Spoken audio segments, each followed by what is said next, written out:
What is up, everybody, for a pregame edition of Nebraska Football Live. We're going to be talking about, of course, the game tomorrow versus Northern Iowa. But the big news, some huge recruiting updates that I'm going to go over, along with, of course, the Dawson Merritt situation, what I learned from our interview, stuff that happened before, after the interview that you guys didn't see. So we have a lot to talk about in regards to recruiting, Nebraska football, and so much more. Hope everybody's having a good Friday night. I know I am. So everybody, let me know down below. You're having a good Friday night. Where are you tuning in from? We'll get to those comments. But we have a lot to get into. And we're going to start off with Nebraska recruiting because that is a big talking point right now. Again, with that interview that came out a couple of days ago, I'm sure every single one of you guys watching this saw it. If you did not see it, what are you doing? You got to go click on that video. I think it's up to, what is it up to? About 12K at this point. So definitely watch that Dawson Merritt interview. We'll get to that. Hope everybody is having a good night. Hey, let's just start it off. Let's start it off talking about Dawson Merritt and what's going on with that situation. What's going on? What did I learn? So I want to pull it up on the screen and just kind of go over that situation. Sorry. There we go. My bad. Went back to the starting screen. All right. So Dawson Merritt. Of course, you guys all saw that interview with me the other day and him basically going over his Alabama commitment, the visit to Nebraska.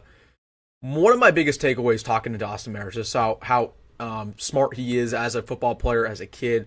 Really, you know he's going to fit into this Blackshear defense if he decides to come here. And one thing that's interesting about Dawson Merritt, and this is what I got before talking to him, after the interview, even during the interview, he mentioned this. In my opinion, he likes Nebraska's coaching staff more. He likes the players more at Nebraska, and he likes the location more. That's huge for him, right? The fact that Nebraska's right there, close to home.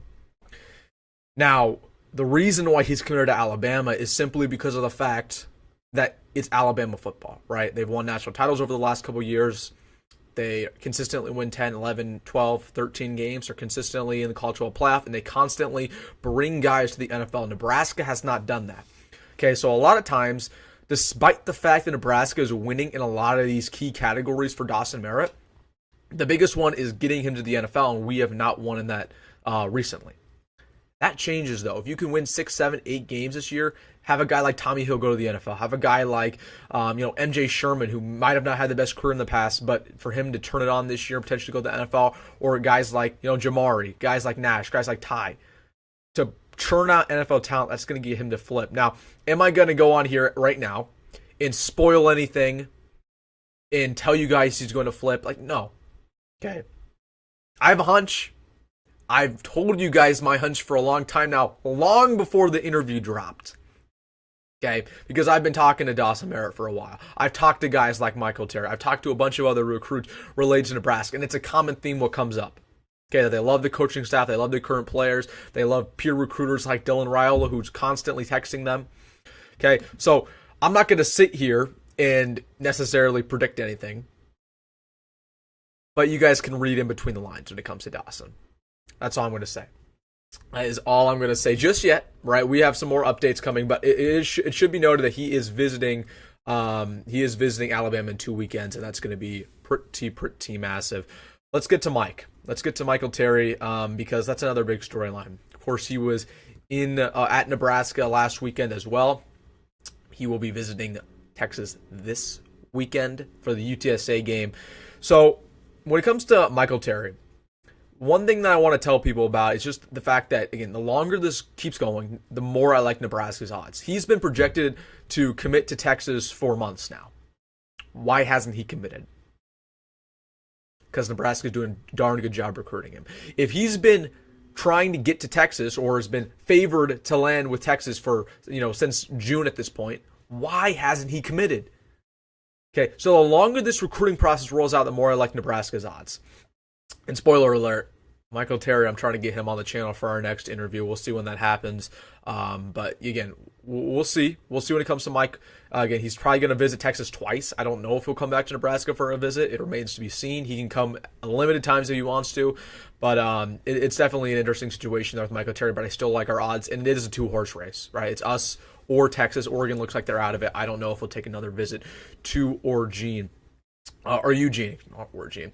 I want to thank every single one of you real quick who watched that Dawson Merritt interview, though. Again, we're going to have more of those coming. I've talked to a lot of these recruits. Again, I want to clear something up. I do not contact these recruits first. Like, a lot of times these guys will, text me, or they'll say, hey, Wilson, they'll watch the channel, and then it'll go from there, and then I might ask them to come on, right? But I'm just blessed that a lot of these recruits watch my videos, or their parents watch the videos more than they do, right? Their parents will watch them, and they'll send my video to the recruits themselves. So that's what happened there with Dawson, is that, I reached out and said, hey, you want to come on the channel? Because we've been chatting for a little bit, and he said, absolutely. So we'll have more of those coming, but definitely good to have these connections. And I've been trying to peer recruit these guys as well, man. I talk about Dylan peer recruiting these guys. I'm trying to get them to Nebraska too, so I'm giving them some points on why they should commit. But I want to get to a couple more other guys here before we start talking about this week's game versus Northern Iowa. We'll have to get into that, so again, stick around. We have a lot to talk about throughout this live stream. Cortez Mills is the next guy who I've got a lot of questions about over the last couple of days. Does Nebraska really have a chance with him? I don't think so. Yes, he did visit versus Colorado. He did make the trip. Him and his mom, TJ Lateef, has been peer recruiting him. A couple other current commits have been peer recruiting him. I still think that, honestly, it's either Oklahoma or LSU that lands him. He's going to go on a visit to both of those schools in the next couple of weeks. Cortez is very, very talented. I think he's more talented than Isaiah Mosey. To just put that in perspective, I think he's about as talented as Michael Terry is. But it's some stuff off the field which kind of worries me about Cortez. So it wouldn't be the biggest loss in the world, but I think he's a stud. And I know that Matt Rhule could really, make him a great part of this culture. So we'll see what happens. But if I were to make an odds, like, obviously I think we have more than a 1% chance of him, but I'd put maybe 10 for him. And one other guy I want to mention is Ethan Irving. So this is the little brother of Gabe Irving, of course, goes to Buford just like his brother. He's listed as a low 3-star. He visited versus Colorado. I do not think he flips. I'm not sure why he visited, because Nebraska does technically have an offer listed to him, but I don't believe it's a committable offer by any means. We already have 2 running back commits in this class. So I don't think Ethan's going to flip, but interesting to see that he made the trip. Honestly, he might have just made the trip to see his brother play, and unfortunately, his brother did not play very much versus Colorado. So that's a little bit of an update around the 25 recruits. I want to go over some 26 recruits really quick. Matt Ludwig is a guy that you guys should probably get to know very well over the next couple months. He is a 2026 top 200 player, according to On3. He plays tight end, plays wide receiver, lists at 6'4", 230, out of Montana. And right now, I think this is pretty accurate by On3. Nebraska is the favorite, along with Texas Tech, Texas A&M. He also has a Georgia offer. Like, how many kids from Montana have offers from Michigan and Georgia? He's a beast. So watch out for Matt Ludwig. He is visiting this weekend, but he's visiting a bunch of other schools as well. And then I want to talk about Dayton real quick, because when I was talking to Dawson, and this is something that I've heard from more than him, right? Other recruits have mentioned Dayton. They say that Dayton Raiola has been the number 1 peer recruiter for Nebraska. Dayton has been. That's shocking. Like, I've heard that from other recruits. Not necessarily going to name drop them just yet. Some are committed, some are not committed. But Dayton has been working hard at trying to get guys to Nebraska. So that poses the question, why is Dayton not committed? Well, there's a couple reasons. First off, it goes back to one of my things I've said earlier in the past, that I don't believe Dayton has a committable offer right now. We've seen that Nebraska's been trying to get some other quarterbacks in the class of 26. Again, we just saw Michael Clayton got a crystal ball. A couple guys took a visit during the Colorado game. So I don't believe Dayton has a committable offer. And number 2, I think he just has a lot more to prove. I think he has a lot to prove to this staff. But the reason why he's peer recruiting for Nebraska is simply because he's a big Husker fan. Simply because his brother, he's so close with his brother that of course he's going to peer recruit for him. And number 3, I think that Dayton's going to end up in Nebraska one way or another. Like, I almost guarantee it. Even if he never gets a committable offer, I bet he'll come as a walk-on. I truly, truly believe that. That's how, and it's not even going to be a walk-on situation, because he'll probably get a bunch of NIL money, but I just don't think he has a committable offer right now. But it is interesting that he just keeps coming up. People keep talking about him as peer recruiting for Nebraska more than any other player. It's Dayton Raiola. Interesting. So I don't know, but that Dayton Raiola situation, it's something to think about. It's something to think about. All right, let's get to talking about Northern Iowa, and man, oh man, what a game we have in front of us, guys. We're 2-0. We're 2-0 for the first time since 2016. That feels good. That feels good to say right off the bat that we're 2-0. And there's a couple implications to being 2-0 that people really aren't talking about. Yeah, it's cool to win. It's cool to be 2-0. But here's a couple other things that it's really important. Number one, the recruiting aspect. Okay, like I've said throughout the summer, I can sit here in June and talk about how a big recruiting weekend and guys coming on campus, and that's fine. But these recruits care about winning more than anything, and they care about these game day visits. So Michael Terry, honestly, might have not committed to us, or still might not commit to us if we were to, begin the year 0-2 or 1-1. But we're 2-0 right now. And it tells these recruits that, yeah, I've heard a vision from Matt Rhule. And yeah, I've heard, okay, he's going to bring Nebraska back but now, now that we're 2-0, these recruits can say, yeah, he is bringing them back because I can see it with my own two eyes. So it helps out recruiting. That's number one. Number two, the 2-0 factor is huge because national media attention. Okay, again, just the fact that, on ESPN they're talking about us on the daily. You're seeing posts on social media about us on the daily. When have we been able to say that in the past? That's huge. And then number three, the NIL factor. Our NIL is going through the roof as of recently. Is that any shocker? It's because we're 2-0. So we're 2-0 going into this Northern Iowa game. Let's start to talk about it. I'll get to the comment section, see what you guys are saying about this game, and start putting stuff in the comment section. What your expectations are versus Northern Iowa tomorrow. Let's get into it. Let's have some fun tonight. Again, we went over the recruiting. Now let's talk about the actual game we have on our hands. So again, put that in the comment section. I'll get to it. But I want to talk about Northern Iowa. Are we on upset watch? No, we're not. No, we're not. Because, listen, I think Northern Iowa is a good program, and they've been competitive in FCS football in the past. And the one thing that stands out about them is the fact that they constantly produce NFL talent, and they constantly produce high-level transfers who go to the Power 5 ranks. So that's impressive. And they have played some Power 5 teams in the past, like Iowa State, Iowa. I believe they played Wisconsin in the past and brought them to the wire. But with that being said, this is a different Nebraska football team. This is a good Nebraska football team. And, okay, good teams who are ranked on the regular, do not lose to FCS teams. They don't even, get scared by FCS teams. Okay, so that's the first point I make. And the second point I make is that I'd be more scared if maybe an Idaho was coming to town, a North Dakota State was coming to town, a South Dakota State was coming to town. But you want to know why I'm not concerned about Northern Iowa? It's because their entire offensive philosophy is exactly what we're built to stop as a team. Okay, their entire philosophy is running it down the middle, okay, with their running backs. Just run down an opponent's throat. That is the number one thing we stop on the regular here at Nebraska. Our run defense has been phenomenal. We've only given up 36 yards per game on average. That's fifth best in all of college football right now. Okay, and yeah, Northern Iowa averages 300 rushing yards a game. Incredibly impressive, don't get me wrong. But they haven't played a team like us. They've played some FCS teams. So listen, they can't run the football against us, and if they can't do that, they can't do anything. Their quarterback play is terrible. Their wide receiver play is terrible. Their offensive line can't hold up against this D-line. And we already know what's going to happen when FCS cornerbacks go up against Jamal Banks, Isaiah Nay, or Jacory Barney. Come on. So Nebraska's not on upset watch.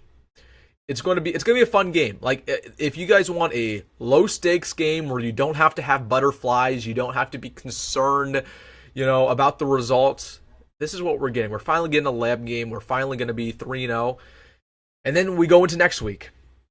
And I'm not going to get into next week just yet, right? We have all of next week to talk about it. But that Illinois game is going to be incredibly important for the rest of the season. Because I know a lot of people penciled in that Illinois dub earlier in the offseason. Illinois will likely be going into that matchup ranked. It'll be a ranked-on-ranked battle Friday night at Memorial Stadium, 400 sellout. So it's important versus Northern Iowa that you clean up a lot of the issues you had versus Colorado, because looking back specifically on that second half versus Colorado, we played garbage. We played really, really bad.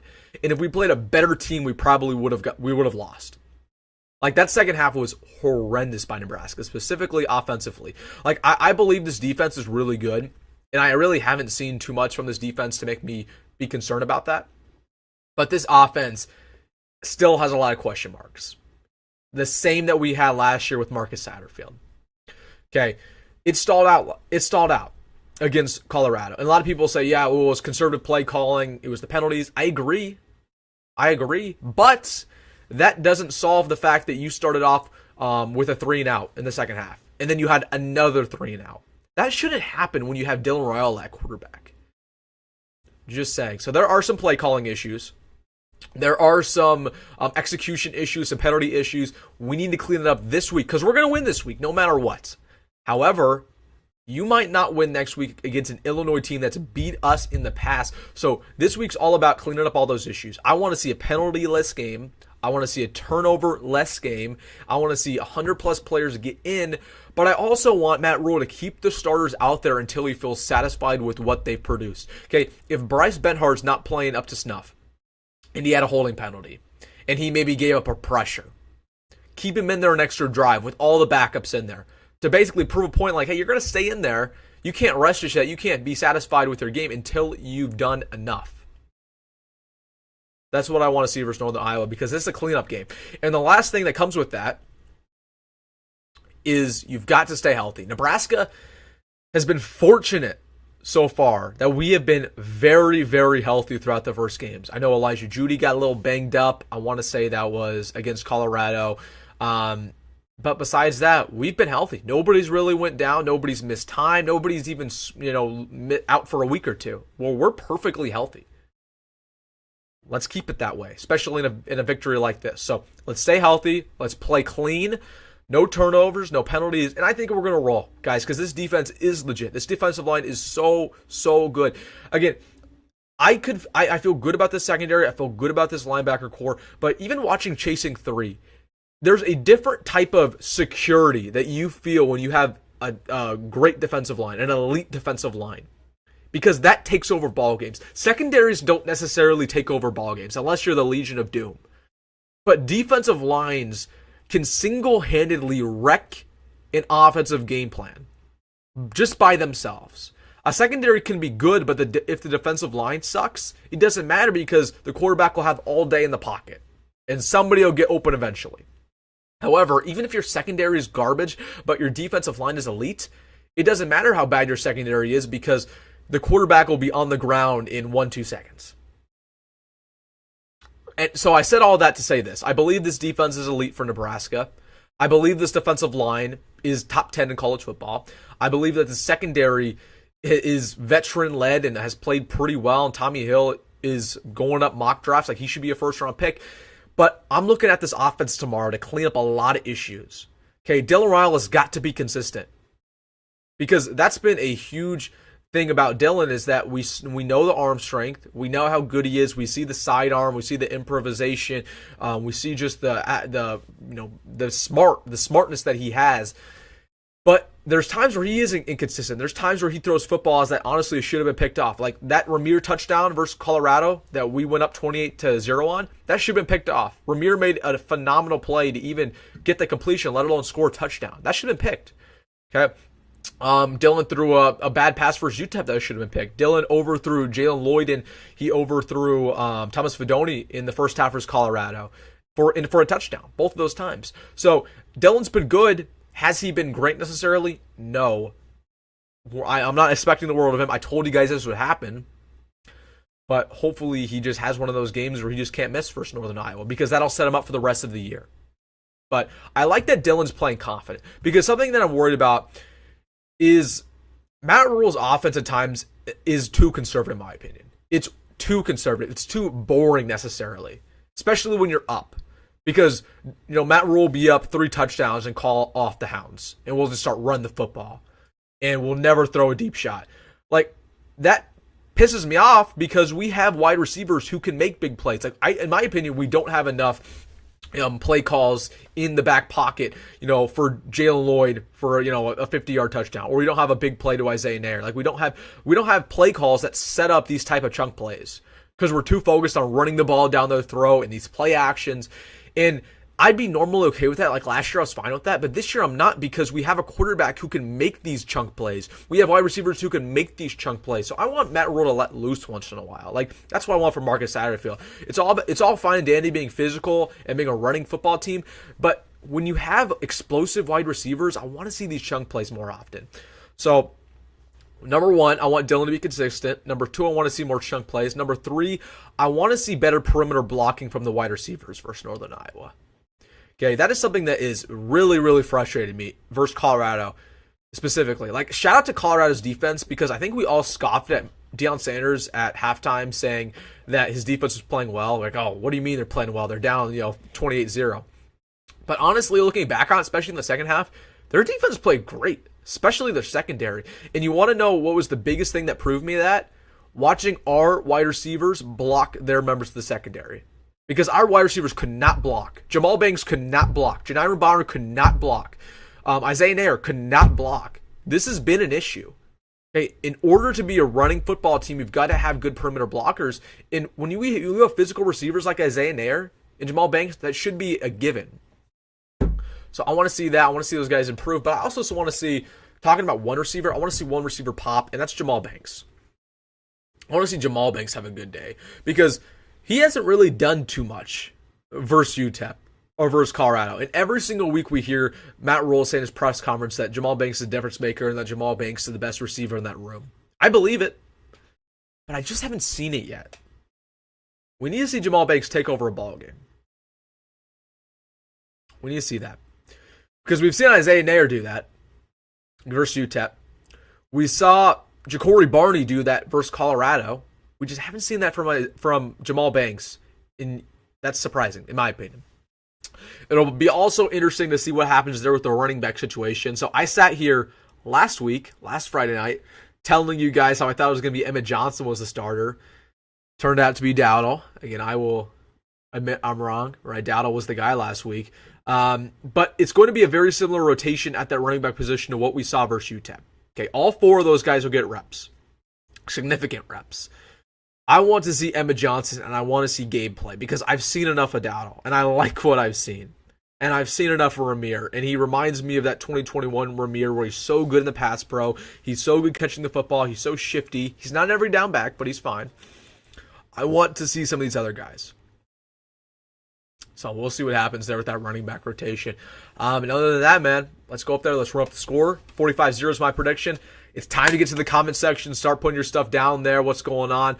What is your big question going into Northern Iowa? Let me know. So what is something you want to see versus Northern Iowa? I'm going to get to all your comments. Let's start to have fun, guys, and see what all of you guys are talking about. So let's go all back here to the start.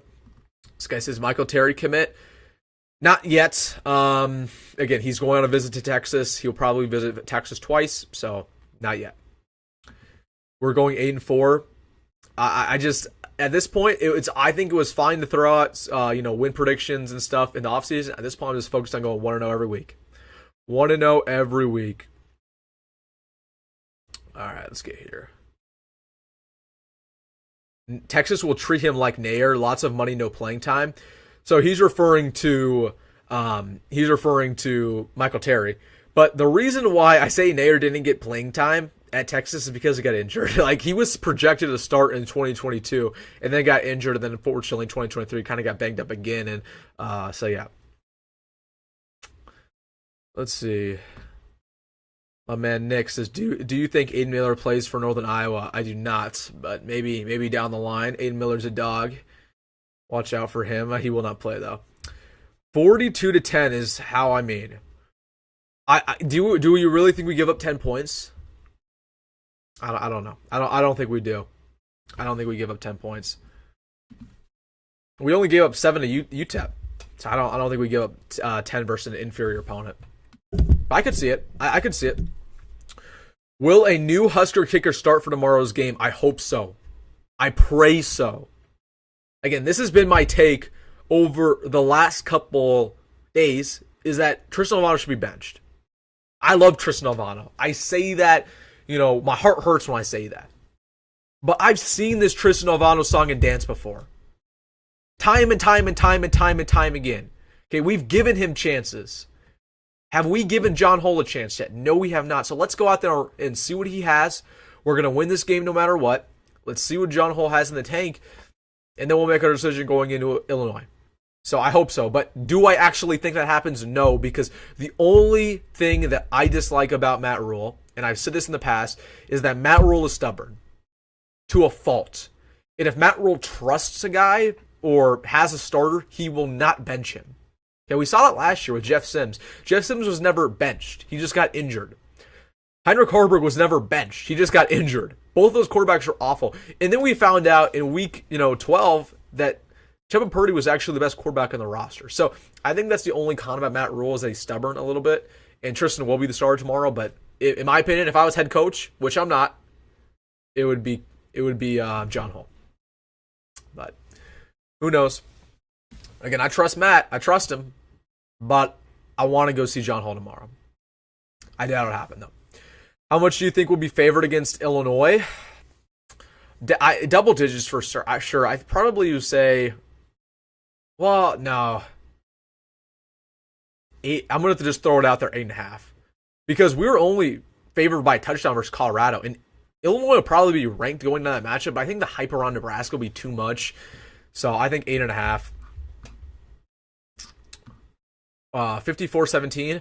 I just don't see. I like the 54. I'll tell you that. I just don't see a scenario where they score 17 points on us with their offense. Like again, their offense to people who haven't seen Northern Iowa is basically Iowa football 2.0, except worse around. I mean, worse across the board. Okay, like they're gonna run the football. They don't have a passing attack. They have a good O-line for FCS, but I just don't see a world where they put up 17 unless they pick 6 Raiola. Portable blocking by our wideouts, I agree. And it's been an issue. And it shouldn't be an issue because every single one of our wide receiver starters are big. They're all 6'3", 6'4". Like, it shouldn't be an issue, but it has been. And Colorado exploited us in that department. Like, credit to Colorado secondary. They played well. They really did. We don't want to show off too much before Big Ten play, though. I agree. And that goes to my offensive point. Yes, I agree. But I had the same concern last year was that, okay, we weren't showing too much in the first couple weeks. And then it turns out that we weren't showing anything the entire year because that was just Marcus Satterfield's offense from the get-go. It's just boring. Like, it's a boring, pro-style offense. So, but again, so I think that our offense might get a little more intricate as the season progresses, but the schematics won't change. And that's, in my opinion, one of our flaws. Like, I don't love the pro style with this offense. I don't think it best fits a lot of the things that we do well. Now, do I want a West Coast offense? Not necessarily, but I think when you have a quarterback like Dylan Raiola and you have a wide receiver core like Jamal Banks, Zay Nair, Jalen Lloyd, Janiron Bonner, it doesn't fit. It's not in your best interest to run the football down teams' throats as the primary thing you do, and you don't have a chunk play in the playbook. My biggest concern is the King game. Same, completely agree, and that's gonna be an issue versus Illinois specifically. Like, we've got to figure that out. I want to see how they can stop the run against a solid team with big backs. Doesn't everyone else? Oh, and not only stop the run but protect against PA. Okay, again, I think we'll be fine in the running game. Like, I agree, Northern Iowa's backs are good, and they're tough, and they're physical, but they're FCS running backs. And it's an FCS offensive line. If we dominated UTEP in the running game, and they had a better running back, in my opinion, I think we'll be just fine. 49-6, I can see that. I think that's a good prediction. Yes, sir. I love those emojis. Hey, be a member of the channel for only $1, and you can get these emojis. Just want to throw that out there. Hey, also make sure to like the stream if you haven't already. It's completely free, and also subscribe if you're somehow not subscribed yet. You're watching this, please sub, and then follow me on social media at Wilson Inman at Wilson Inman Sports. All right. Didn't Lamar Brown come from Northern Iowa? Yes, he did. Northern Iowa, again, they produce NFL talent, and they produce a lot of good transfers every year. Like, that's something that's impressive about them, specifically in that secondary. Alvano just isn't good. Yeah, I agree. And I honestly, looking back on it, like, we offered this guy in late November of his senior year. That's rare. That doesn't usually happen. And Tristan Alvano was not on a lot of teams' radars. So, I don't know. But I'm also at that point where you've got to pull Tristan Alvano scholarship. If he is not the starter by the end of this year, you've got to pull a scholarship. We cannot waste a scholarship on this guy. We just can't. Give him an NIL package, whatever. I don't care. Just don't have him on a scholarship if he's not going to be your certain kicker and you don't feel confident with him. Let's see. Get John Hall out there. Yep. On the bright side, an injured quarterback would have served. The Martinez is pretty good. Oh, benching an injured quarterback. Yeah, you're right. Ross says 38-3, and like I predicted last week, defense will score again. Also, if DOS commits, it will be due to WD's efforts closing the real deal. I hope so, man. I hope so. Again, we'll have that Dawson Merritt conversation, right? Like, I'm keeping my lips sealed. Like, I usually tell y'all stuff.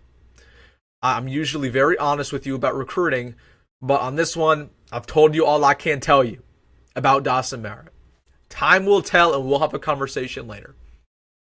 Told you everything, except for a little bit. As for the other point, 38-3, that's a good prediction. I hope our offense scores more than that, to be honest with you, because we put up, 40 against UTEP? And defense can score again. I don't know. I don't think they will, just because the only way we score, in my opinion, is off a pick six, and they're not going to throw the football. At least not down the field. So I just don't see a scenario where we get a pick six this game with their offense. But we'll see. We'll see. I don't know if we get a Fumblerooski either. I hope so. I think if Rhule sticks with somebody, it's because of how they look in practice. Again, I just hate that, though. Because Matt Rhule will say, oh, this guy looks good in practice, and they won't play, in the game. Like Tristan Alvano, he was like, yeah, Tristan Alvano's consistent in practice. He hasn't been consistent in the game. He'll say that Hoiberg's looking good in practice. We haven't seen that in the game. So, it is what it is. But I think it should be John Hall. Regardless, John Hall's been fine. He's been fine in practice from all accounts, from everything that Matt Rhule said. Give John Hall a chance. Because it doesn't matter. You're playing an FCS school. You're going to win anyways. We've seen Tristan Alvano before. We've seen this for 13 games. We've seen this.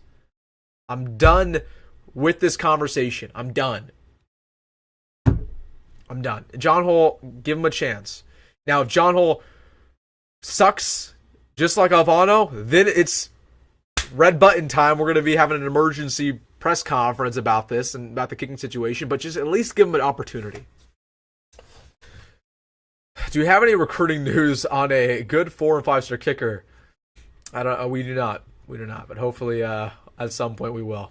Hey, maybe I got to start talking to some, finding these guys. Matt Rhule needs me on the payroll because I'm helping him recruit a little bit. I'm helping him recruit.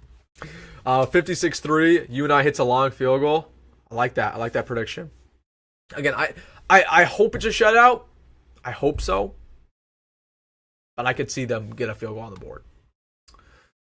I look to see a lot of backups in the game. Absolutely. We're going to need at least 100 backups in the game. I want to see a bunch of true freshmen. Let me know in the comment section right now, which player do you want to see most against Northern Iowa who normally doesn't play? Put in the comment section, what guy do you want to see most who normally is not on the field? Put in the comment section, and I'm going to give you mine. Give you 5 seconds. 5, 4, 3, 2, 1. The guy who I want to see the most is Larry Tarver. True freshman corner. I want to see that guy ball. Because I've heard a lot of good stuff about him throughout fall camp. I also want to see Amari Sanders. So put that in the comment section. Who you want to see play most versus Northern Iowa. Maybe a guy on the bench. Maybe a true freshman. And I'll get to that. Because I think that's an interesting question. I'll definitely respond to all of you guys. Real quick, I want to get to this super chats. My man Dave. Hold on. Let's see if I can pull this up. Here we go. Dave, I appreciate you, my man, for the super chat, $10. You are the man. He says, how is Creighton, not Colorado? No shame being a J-Scar. I root for Husker football, basketball, and CU basketball when appropriate. Hudson Greer's commitment was huge today. Also, will Dawson Merritt's flip be? I can't, again, I told you guys all I could about Dawson Merritt. Yep, there was a big Creighton commitment today. This is not a Creighton channel, though, so I cannot talk about it. Yeah, man. Yeah, it was going It was a interesting volleyball match versus Crane in Nebraska the other day. I was conflicting as a Creighton student now, but Crane's been awesome. Got a very nice dorm, just chilling. Very nice campus. I think you guys would be shocked to see this dorm room because of your guys' past experience. Like, this dorm room is like an apartment. So yeah, this is a very, very nice dorm room, very nice school. But thank you for the $10, Dave. You are the man. 50 plus from the offense. It's time for a shutout, and there's no reason our defense should be aiming one. Exactly. I think that's the entire goal this week. Like, Tony White said that time and time again. Shutout, shutout, shutout. We're trying to shut them out. We're trying to have a statement win. Let's do it. Let's prove it, guys. And Fedoni. Corey, man, you've been just going at Fedoni in the comment section recently. Like, I don't know. I think the whole Fedoni thing, like, Fedoni's fine. Fedoni's a fine starter. Now, is he an NFL player? No. Is he a first-round draft pick? No. And it sucks because that's what we thought he was going to be coming out of high school. But he's not that anymore because injuries, unfortunately, hurt players' careers. Don't give him a hard time, though. But yeah, I think this tight end room needs to be a little bit better. The O-line needs to be improved in pass pro. I agree, but they haven't been bad. Like, I mean, the tackles haven't been bad necessarily, but I mean, everybody like this. The guards, I think, have been really good in pass pro. I've never heard of pulling a Scully due to poor play. Are you being sarcastic, Matt Cooper? Are you being sarcastic? That happens all the time. Nebraska's done that in the past. Like, we'll pull a scholarship from a guy, or basically say, hey, you might need to, hit the road if you're not playing good. So I don't know if you're being sarcastic or not. I saw a twinkle in your eyes. I can't say anything. You guys saw the interview. That's all I'm telling you. I told you guys. I showed you guys the interview. I told you guys what I said earlier. That's all I'm saying for now. My lips are sealed. My lips are absolutely sealed on the Dawson Merritt situation. All right. So I asked you guys, who is the player you want to see the most versus Northern Iowa? Let's get into it. Justin says Grant Bricks. Me too. And it'll be interesting to see whether or not Grant Bricks plays tackle or guard, because watching him on film, I always thought he should have been a guard, and Nebraska's putting him at tackle right now. So I want to see him play because he's a mauler, man. He's really good. It's just about a technique thing and him figuring that out. But yeah, I want to see Grant Bricks play. Gabe, absolutely, man. I want to see Gabe take over. This is a make or break a game for Gabe Ervin the rest of the year. He needs a couple tutties, just like he did versus UTEP. I want to see more of Carter Nelson and Willis McGahee. That's a good one. Yeah, Carter Nelson, he dominated versus UTEP, especially when he got reps. And then Willis McGahee, he got that big strip sack at the end of the game, or I think either got a strip sack or it was just a normal sack. And I remember they put it over the intercom at the stadium, and everyone like gasped when they say Willis McGahee because they think of his dad. So yeah, he's an athletic freak, and he's played pretty good so far. Carter Nelson hasn't played a lot. Carter Nelson played a decent amount versus UTEP. Malachi, yeah, I would love to see Malachi play. Again, it's just a matter of how seriously are they taking this red shirt. Like, again, that's according to Matt Rhule. Yeah, I mean, but he's buried in the depth chart, man. He is buried. So hopefully we see him. We'll see what happens there. I don't know. Did he not see Fedoni's pull blocks? Yeah, I mean, Fedoni was decent in that department. I think mostly the big concern about Fedoni is vertical threat ability. The fact that he's not as athletic as he used to be. The fact that he's not as good breaking tackles as he used to be. Like, it's just what happens when your knees are gone. He has made it very clear there are snapping issues. No good snap, no good kick. He kicked well with the previous snapper. I didn't think there. I mean, I was watching the snaps versus Colorado, and in person and on film, the snaps did not look bad. Like, if you guys roll back the tape for that one missed field goal that Alvano had versus the Buffs, like, I thought that snap was perfect. I thought the hold was decent. It was just a kicking issue. So I don't know. I might have to rewind it, but now is that the same way versus UTEP? I'm not sure. I'll have to rewatch the UTEP kicks, but I thought the stomps were good versus Colorado. I love your honesty. This is X, but I don't listen to because there's a bunch that I don't listen to because they're blinded by Kool-Aid. Yeah, absolutely. Again, I try. I like to have Kool-Aid. I like to be optimistic, but at the same time, like, I'll tell you when a player's not playing up to snuff, or I'll tell you when a player is playing really good. It's just the way it is. And I try to be logical in things. Like, I don't like, like maybe saying, this player's not playing great, but I usually try to provide you a positive spin to it. And I try to back it up with facts. Like, I'm not going to say a player's playing bad and not give it, not tell you why. So, but yeah, again, I try to be logical on this channel, but again, we drink the Kool-Aid here too, man. Like I'm excited. I'm so pumped that we are 2-0. Yeah, Malachi will be redshirted. Yeah, again, looks like that's a situation there. Is that a good move? I don't think so, because I think if Malachi is redshirted, and I had this conversation last week with you guys, I think if Malachi's redshirted, he will leave. He will transfer, because I'm going to tell you this: if he is not good enough to play right now, and he's not good enough in this receiver room, he's not going to be good enough next year, because this receiver room is only getting better. So, again, I had this conversation with you guys last week. No, man, if we get burned on downfield pass that's on coaching, everyone's trying to pinch and stop the run, but long passes are inexcusable. I agree. We're on the same page, man. EJ, I agree. I want to see Emmett Johnson have a big game for Northern Iowa. In my opinion, let's just have him start. Let's have him and Gabe start. We've seen Dante. We've seen Ramir. Let's let EJ, have an opportunity to go out there and ball and, make a good decision going into Illinois who's going to be that starter. I want to see Danny Dimes in action. Me too, man. I've been trying to get him in action. That was my one thing I was mad about versus UTEP. Like, Jalen Gramstad got playing time over Danny. I'd be okay if Jalen was quarterback 2, but if he's not quarterback 2, I don't want him to play. I'd rather have Danny as quarterback 3, or in garbage time situations, I want to see Danny. I get he's being redshirted, but I want to see him go out there and have a drive. So, I don't know.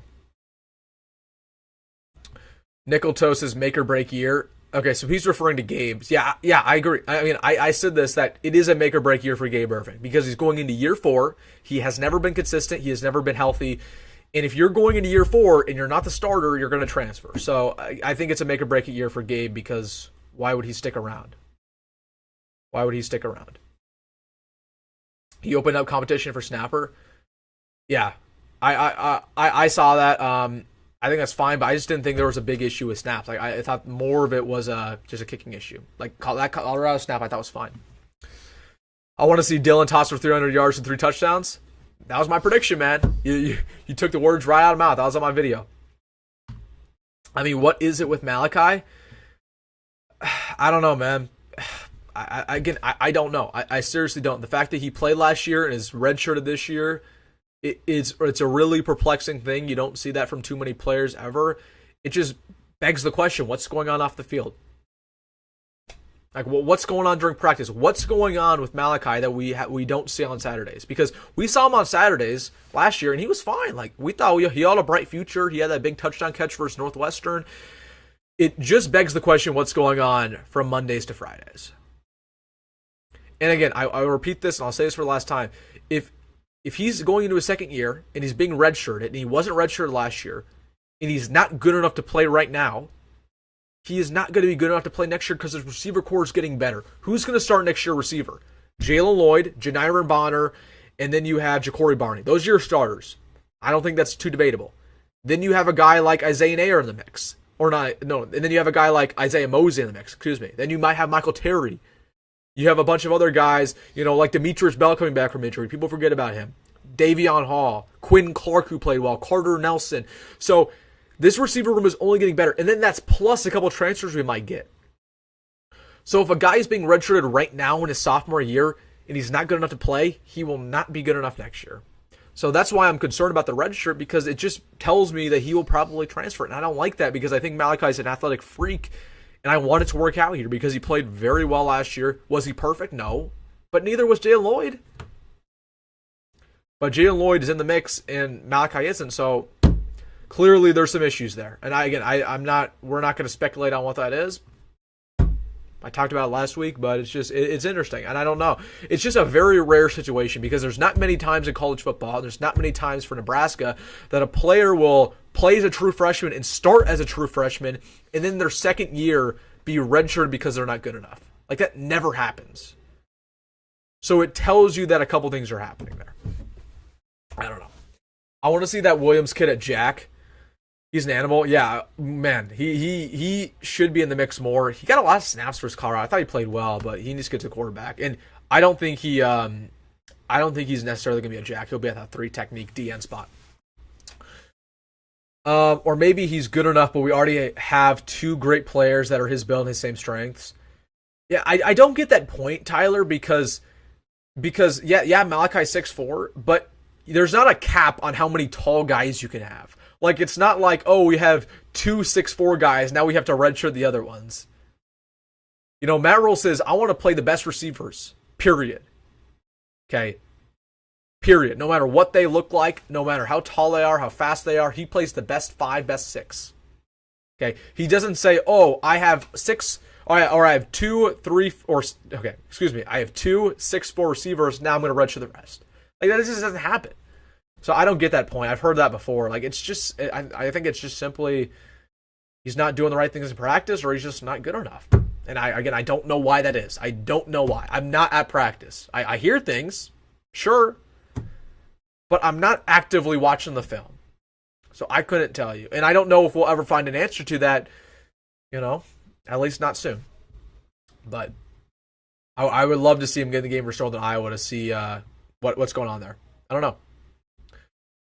Rhule said they really needed him last year due to injuries. Correct. Yeah, Malachi played last year because we were injured. Yeah, you're right. Yeah, that's true. Yep, Curtis coach said as much, and he also added he doesn't want to burn Danny's 4 games in garbage time. I don't think Danny will. There will never be a situation, in my opinion, where Daniel Kalen goes in the game as potentially the starter. In order for that to happen, 3 quarterbacks would have to go down. Because it's pretty clear and evident that Kalen or that Graham says that 3. So I don't know. I don't know why he would even bring that up. Like that would be a dangerous scenario. So let Kalen play. Let Kalen play versus Northern Iowa. Let him play. Let him feel the game out. And in a scenario where Danny Kalen does start, or God forbid Raiola got injured, you'd feel a lot more comfortable about rolling Daniel Kalen out there after watching him play Northern Iowa than never watching him ever play in a college uniform before. So I have a feeling Lloyd leaves next year. Transfer portal will bring a wide receiver or two. I don't know. I don't think so. I think because Jalen Lloyd's going to start next year, and Jalen Lloyd might as well start the rest of this year. I don't think so. And Jalen Lloyd's from Omaha. He's from Nebraska. Like he has reasons to stay. If I were to, and I don't want to predict who leaves, but I think with the way it's going, if I were to predict guys who transfer out, I'd say Malachi, just because again, this normally does not happen. I think, unfortunately, if he's not going to play this year, he's not going to play next year, which means he leaves. I think Malachi will probably transfer out. I could see Demetrius Bell transferring out, unfortunately. That's my guy. And I could see maybe a true freshman currently like Davon Hall transfer out. I could see it. But with that being said, that's college football. And then you'll also get guys in the portal. So, but again, I'm not going to sit here and predict who leaves because I think it's stupid. And again, we'll have this conversation in 2 or 3 months when it actually happens. Davon Hall, I think, is a sleeper. Good mentioning him. Yeah, I think Davon Hall is really good. He has high upside. It's just about saying it. There have been some off-the-field issues with him in the past, right, in high school. One thing I don't like about Davon Hall, necessarily, first off, I should preface this by saying I think he's an incredible athlete, an incredible wide receiver, but he's 19. He's old for, like, he reclassified. And another guy, Isaiah Morris, is 20. He's a true freshman, but he's 20 because he reclassified twice. So that's one thing I don't love about our receiver corps, is that we have some old guys there who aren't necessarily supposed to be old. Lloyd isn't going anywhere. Yeah, I think Lloyd is going to stay for sure. Nebraska needs a receiver over 6'3" next year. Well, good thing we have Janiran Bonner. I mean, well, he's 6'2", but he's around there. So Janiran Bonner, we have Carter Nelson, we have Quinn Clark. I think we're fine. And we'll probably get a guy in the transfer portal. I think we're fine. I was out for a few minutes. Who's our next Nash or Ty? And do we need the portal for that? We don't. Because we have Riley Van Poppel, who's a stud. We have Elijah Judy, who I believe has played very well so far. We have Cam Lenhard, who, let's be real, I believe Cam Lenhard will be a better... I'm gonna make a prediction. And you guys might not like me for this. Or you might disagree with me, I should say. I think Cameron Lenhard will have a better career at Nebraska than both Ty and Nash. Is that too far?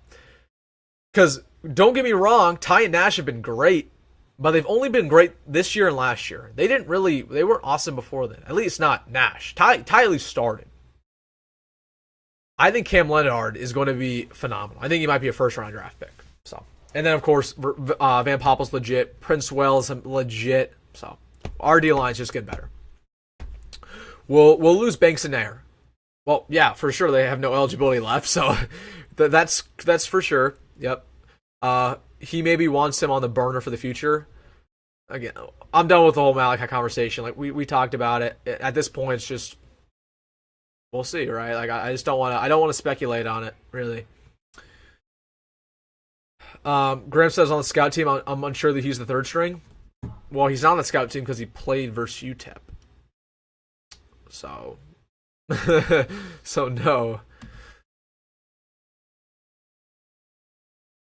Bro, y'all too worried about the transfer portal? I agree. Like, let's not worry about the transfer portal to next year or to next month. But it is an issue. We should always think about it just a little bit. But yeah, guys will leave. That's just part of college football. But one thing that I love is that Matt Rhule's culture is so interwoven, so tight knit that I don't really have too many concerns like I did under Scott Frost. So I don't think too many players will leave. You think Dowdle's our number one receiver now? I do. I do believe Dowdle's our number one running back. Excuse me. But I'd like to see EJ and Gabe get an opportunity versus Northern Iowa. Like let's go out there. Let's have those two start, and then we'll make a decision from there. But Dowdle's played good. Again, it's just a fumbling issue with Dowdle. It's just a fumbling issue.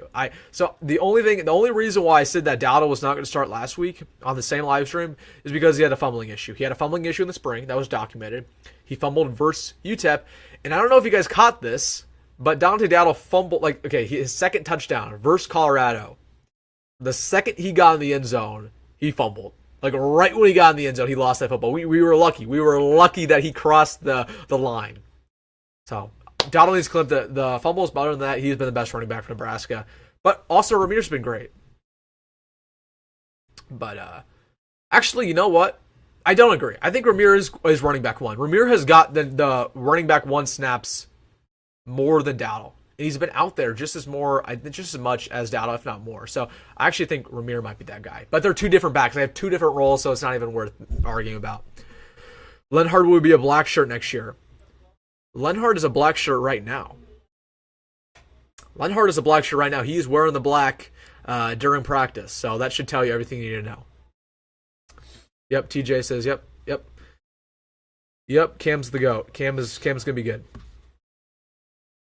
I've been saying all offseason that Nebraska will be 9-3, 10-2, and people laughed. Again, I love your prediction. I was personally on the 8-4 train. But at this point, let's not gloat. Let's not get too confident. I feel great about this team. I'm chugging the Kool-Aid, guys. But I'm also not going to sit here and make some wild claims just yet. So, again, I like my 8-4 prediction to this day. Some Nebraska fans have been talking playoffs. And I'm just telling them, guys, let's chillax. We beat a bad UTEP team and a bad Colorado team. Let's chillax. But I agree. You should feel more confident about your prediction. Oh, I thought Lenhard was an honorable mention. Yep, no. He did get a black shirt. He's phenomenal. Illinois coach is 2-4 against us. No, there's no way Brett Bielema is not 2-4 against us. He has a winning record, guaranteed. Because he was at Wisconsin before, and he beat us in the Big Ten title game, and he beat us in his first game at Illinois. Who won Nebraska and Illinois in 2022? I don't remember. Hold on, let me look it up. Let me look this up.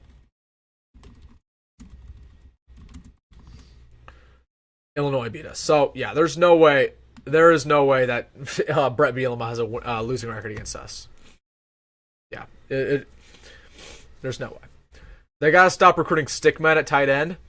Well, they're not because they got like 3 in last class, so we got some big boys. They're just young. But I agree, this tight end core sucks. Like, I mean, I love Borkacher, I love Lindenmeyer, but oh my gosh, those guys are slow. And they don't provide you anything in the passing game. They're good blockers, but man, I wish this tight end core was better.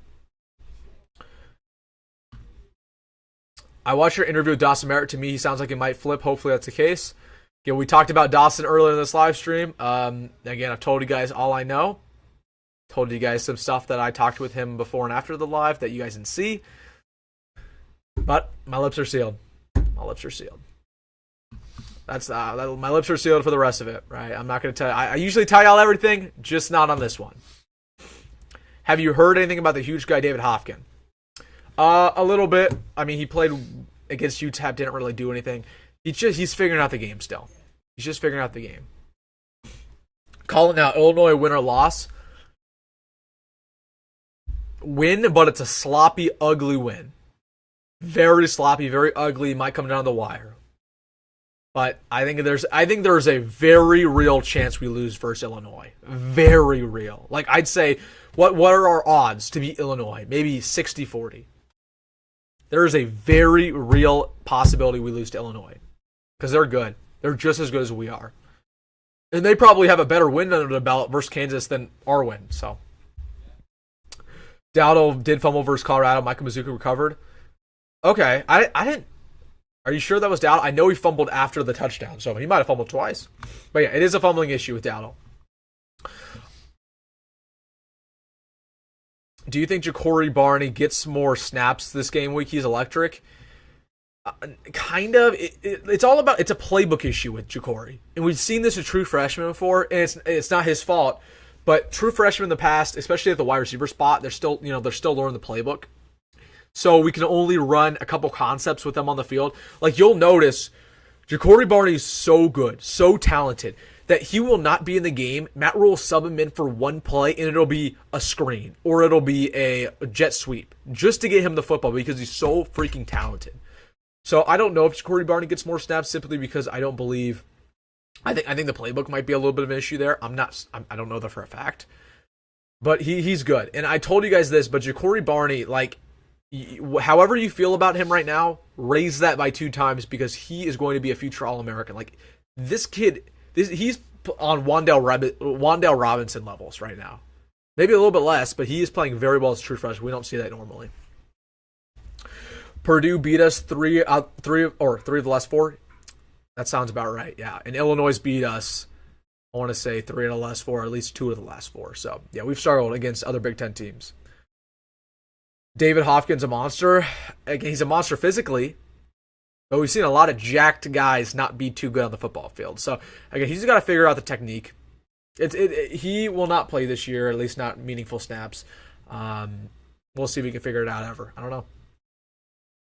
I know we are only 2 games into the season, but up to now, what position group has been surprising to you, and what group has been more of a letdown? That's a good question. Well, right off the bat, the group that's played the best that I didn't think they were going to play that good, but they have, the linebackers. Specifically, John Bullock and Mekhi Bayer. My gosh, have they been phenomenal.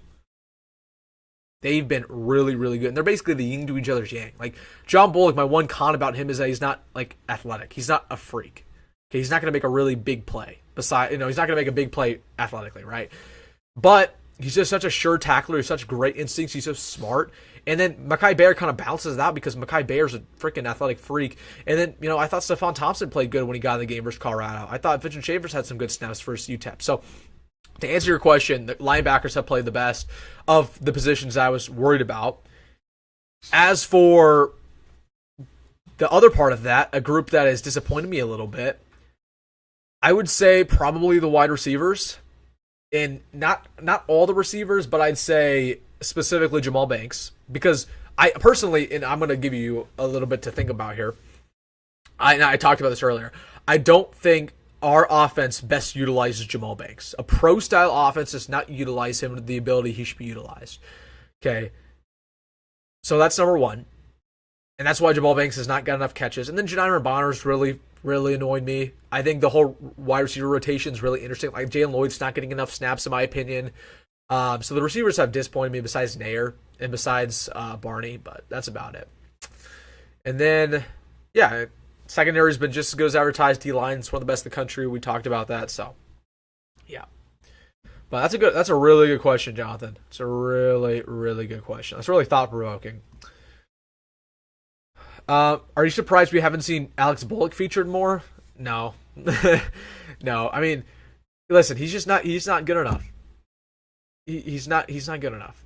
He's fine. Like, he does all the right things. He works hard, but he's just not athletically gifted enough to beat out guys like Barney, to beat out guys like Nair. Okay, the fact that he played so much last year and is not playing this year tells you the receiver room got better. That's a good thing. Dowdle already crossed the goal line. Play was dead. Yeah, okay. We were talking about the same play then. Yes, we were talking about the same play. Yes, Dowdle fumbled after the touchdown. Yep, we're talking about the same play. We aren't losing Illinois, calling it now. How can you say that?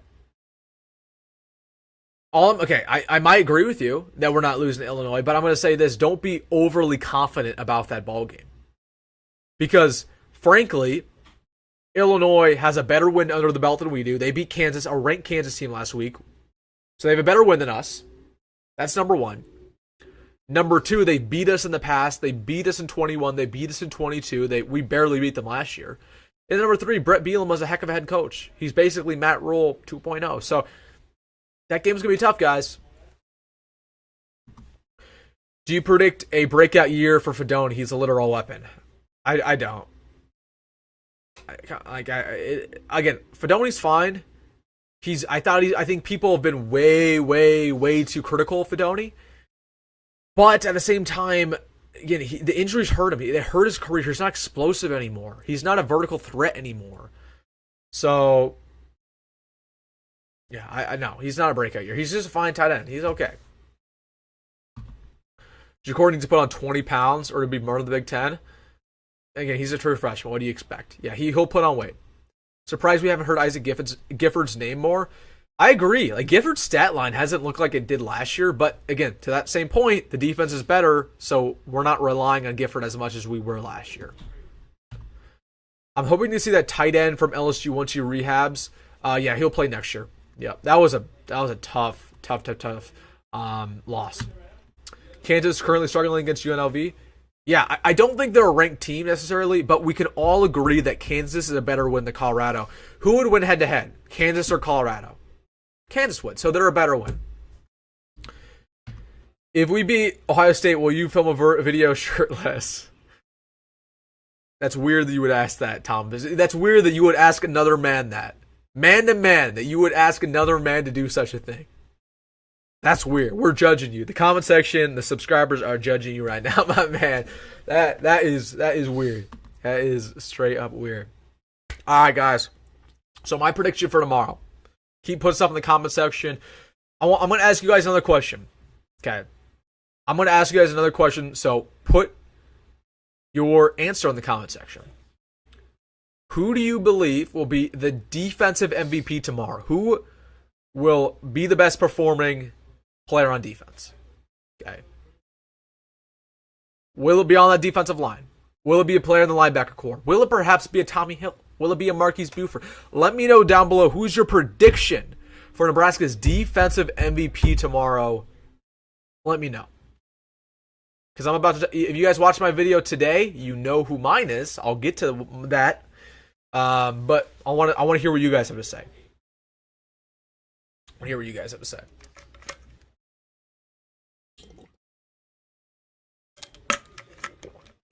All right. So people are putting in a couple of stuff. We'll get to it. Mine's Ty. I think Ty Robinson gets my second defensive MVP of the year. Simply because this is a game where he's built to take over. He's the best run stopper on this team. He's been a beast in the first two games. I think he's outplayed Nash and he's outplayed Jamari a little bit. So I think it's going to be Ty. But I could see a world where it is a Mekhi Bear. I could see a world where it's a Tommy Hill. I could see a world where it's a Jamari Butler. So we'll see what you guys have to say. I want to see some deep cut picks here. Yeah, everybody's going at Thomas for saying what he said, bro.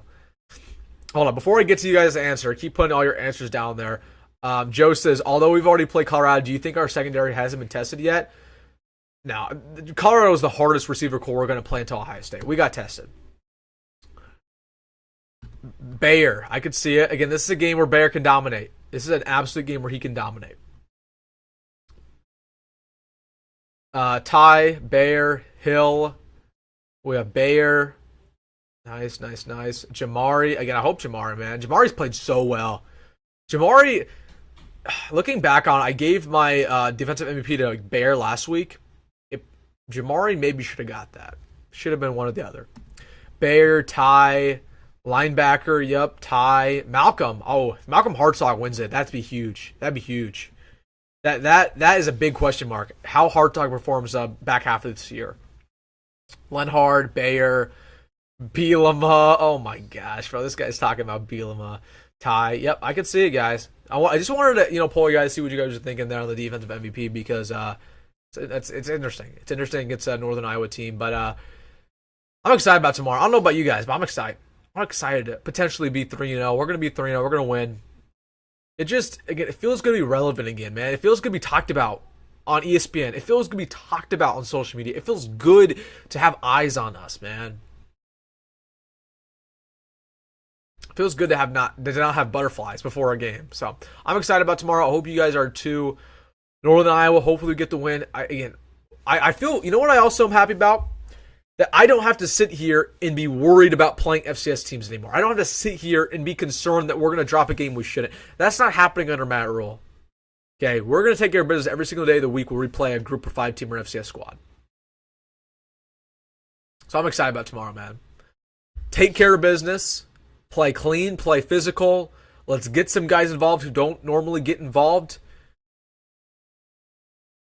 Let's see. All right, guys. I don't want to hold you guys here too longer, so put all your final thoughts in the comment section. I'll get to all your comments. So give me your prediction for tomorrow, your score prediction, some MVPs, a breakout player perhaps, another game that you're excited to watch tomorrow. Put it all in the comment section. We're gonna go as long as you guys have stuff to say. So put your final thoughts in the comment section. I have a TV over here. I want to put on the UNLV game real quick because you guys said UNLV is taking the lead over Kansas. We'll see what's going on there. Yep. Oh crap, UNLV. Kansas might be back to doing Kansas shenanigans. And by that I mean big bad. All right. After Nebraska linebacker commit, who do you think will be next? Lips are sealed. See, he's trying to get me to say something I told you guys I wouldn't say. So there you go. 8-0, baby. You saying like your record prediction? You hope we start 8-0? Hopefully, man. Hoping so. Honestly, after watching the Chasing 3 videos, I run through a wall for Rhule. Me too, man. He's a great coach, and I hope he never leaves. The only place I'd ever think Matt Rhule leaves for us for is Penn State. So we better hope Penn State doesn't ever get rid of James Franklin. I miss the good old days of Eric Crouch and... Holy crap, why won't this load? There we go. I miss the good old days of Eric Crouch and Lawrence Phillips. Those days are gone, and the younger generation needs to see NU as a peak. I agree, man. I hope I can see that. Hope I can. All right, 52-0. Lovely. Hope so. 47-3. I like that. Barney kickoff return touchdown. That would be phenomenal. That would be great. That's a good prediction, Matthew. I'm rooting for that. I should have put that in my video today. That was a better prediction than any other prediction I made. So I love that. I love that, man. 43 or 41-3, 51-3, 57-3. I want to see the Alabama game. Who's Alabama facing? I'm pretty sure they're playing. Let's see what Alabama's playing. Oh, Wisconsin. Oh yeah, I forgot about that. It's a darn good matchup. That'll be an awesome 11 a.m.er. I would be tuned in as well. Do you like what you've seen from Malcolm Hartzog so far? Do you want me to be honest? To be honest with you, no, not awesome. Again, he got burnt versus UTEP. I think it's just he's such a streaky player. Sometimes he'll play awesome, sometimes he'll struggle. So I haven't necessarily loved it, but he hasn't played terrible. Do you think Rhule is redshirting Bricks? Yeah, absolutely. Absolutely, they're redshirting Bricks. Absolutely. And I don't think Bricks has been the best true freshman offensive lineman. It's been Gibson Pyle so far throughout fall camp, but yeah, they're redshirting Bricks. He will not play. And I don't think he's ready to play either. He'll be good, but just not yet. To the second point of the thing, you said any other freshmen you see getting playing time towards the end of the year? Well, I think Amari Sanders and Larry Tarver's role is probably going to increase, but other than that, probably not. Like what we've seen so far is what we're going to see the rest of the year. Unless injuries strike, which then anything could happen. I cheer for Penn State every week. Yup, I agree, man. I agree. Like, Penn State was losing a Bowling Green last week, and I had mixed feelings. I was like, I want Bowling Green to win because Maction, but I also don't want James Franklin get fired. I don't think Rhule ever leaves Nebraska. I hope you're right. But I thought that about Trev Alberts. I've thought that about a lot of coaches and players. If Trev Alberts can leave Nebraska, I think any coach or athletic director or player can leave. So I think there absolutely is a world where Matt Rhule leaves. I think there is. Hot take, Hoiberg throws for 2 touchdowns. I could see it. I could see that, but I hope there's not a scenario where Hoiberg plays more than 2 drives because I want to see Kalen play. I want to see Dre Armstead play. I know what Hoiberg has. I want to see other guys. All right, guys. Thank you guys all for watching this live stream. Again, make sure to hit that like button on the stream, subscribe, follow me on social media. I will follow every single one of you guys back. Wilson Dimon on Instagram, Wilson U Sports on Twitter. Put your final thoughts in the comment section. I'm pumped up about tomorrow. Getting potentially 3-0. Feels good. Now it's time to climb up the rankings, guys. We're 23. Where can we go from here? We will see. All right, guys. Have a good one, everybody. Have a good Friday. Have a good night. Enjoy the game tomorrow. There's a lot of good games tomorrow. I mean, we got Wisconsin, Alabama. I'm going to watch the Colorado game a little bit. I think Georgia plays Kentucky, so there's some good games tomorrow. But I'm excited. I'm excited to see what we have versus Northern Iowa. Start to be 3-0. And then we got a short week after that, folks. Very, very short week. Also, I want to mention, before we get out of here, I will be going live after the game versus Northern Iowa. I went live last week. I will be in the studio tomorrow, so I will not be at Memorial. So we'll have a better connection. So definitely watch out for that post-game live stream. We'll be chopping it up, chopping about every player. You guys need to be in there for that live stream, so set notifications. It's going to be just as fun as last week, if not better. So again, one more reminder, I will be going live after the game tomorrow night. Whenever the game ends, let's say it's 10, I will be live at 10. We'll be chopping it up. We'll be talking about it. So be there or be square. And we'll see you tomorrow night here on the live stream. All right, guys. Enjoy your Friday night. Go, as always, folks. Go Big Red. Go Matt Rhule. And see you in the next one.